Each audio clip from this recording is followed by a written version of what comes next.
আজ অত্যন্ত ভারাক্রান্ত হৃদয় এবং তীব্র ক্ষোভ নিয়ে আপনাদের সামনে হাজির হয়েছি।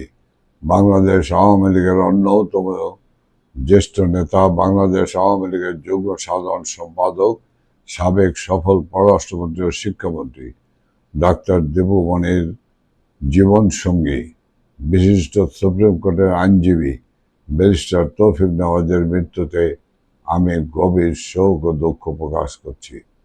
আমি তার বিদেহী আত্মার মাগফিরাত ও শান্তি কামনা করছি এবং শোক সন্তপ্ত পরিবারের প্রতি আন্তরিক সমবেদনা জানাচ্ছি। কিন্তু আজ কেবল শোক জানানোর দিন নয়, আজ প্রশ্ন তোলার এবং জবাবদিহিতা যাওয়ার দিন।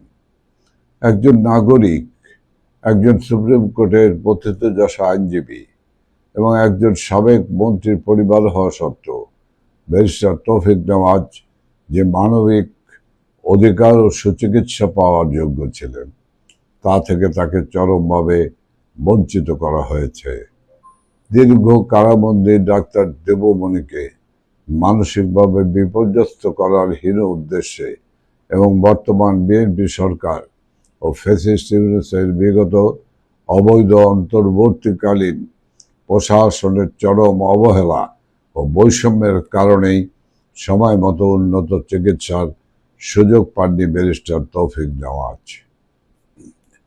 রাজনীতিতে মতাদর্শের ভিন্নতা থাকতে পারে, কিন্তু রাজনৈতিক প্রতিহিংসা যখন একজন মুমূর্ষু মানুষের মৌলিক মানবাধিকার এবং চিকিৎসা পাওয়ার অধিকারকে কেড়ে নেয়, তখন তা রাষ্ট্রযন্ত্রের চরম ব্যর্থতা এবং বর্বরতাকে প্রকাশ করে।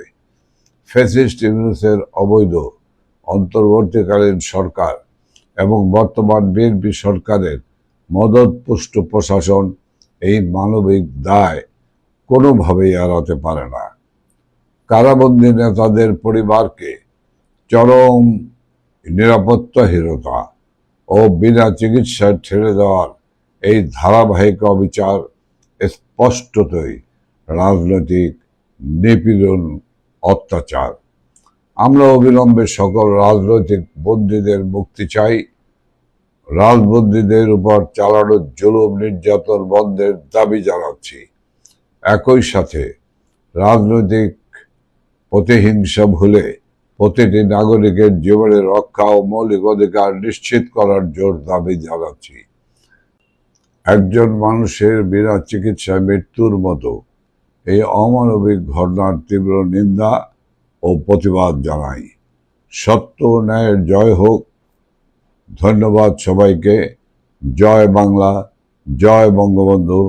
বাংলাদেশ চিরজীবী হোক।